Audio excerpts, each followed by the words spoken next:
And the U.S. stock market is closed on Wednesday out of respect for former President George H.W. Bush's funeral.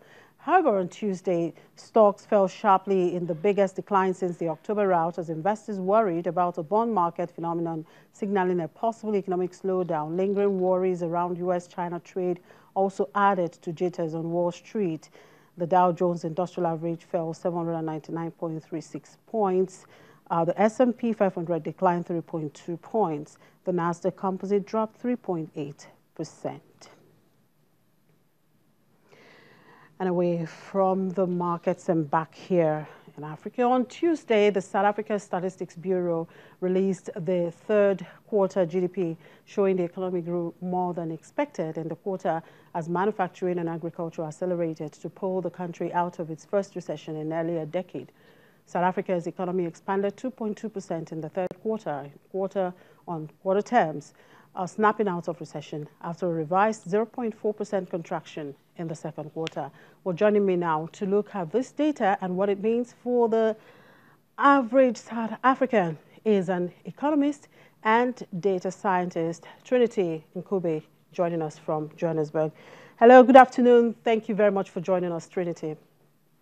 Thank you so much for having me. Good afternoon. Now, as an economist and data scientist, did you see that figure coming? 2.2% growth rate. What was your reading, or what is your reading on those numbers?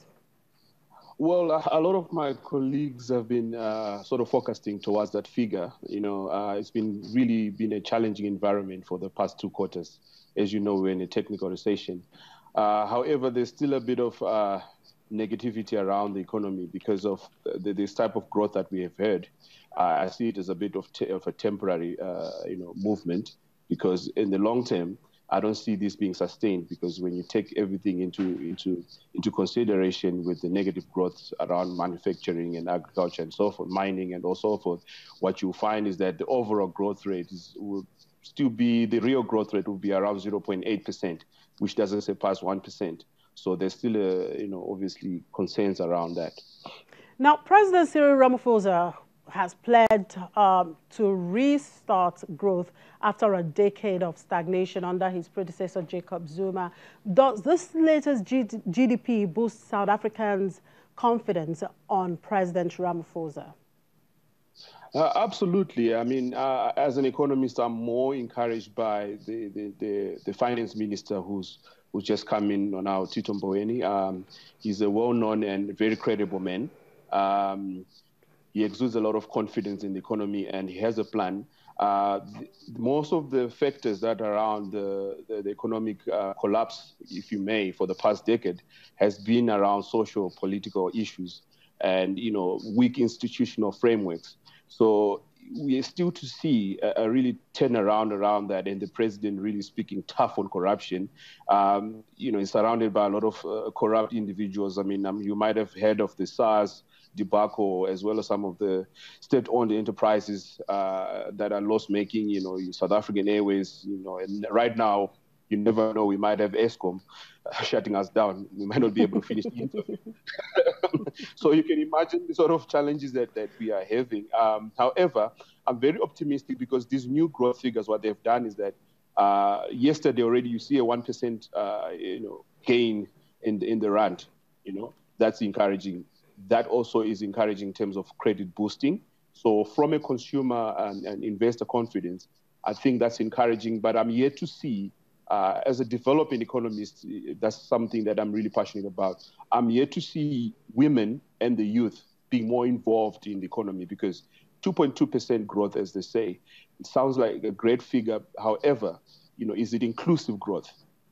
Does it really create jobs, the high quality jobs that are sustained? That's my biggest concern. Okay. Now, all of the top three ratings agencies have cited weak growth as a major threat of South Africa and have threatened to downgrade. Do you see this economic expansion easing the fears of credit downgrades deeper into non-investment territory?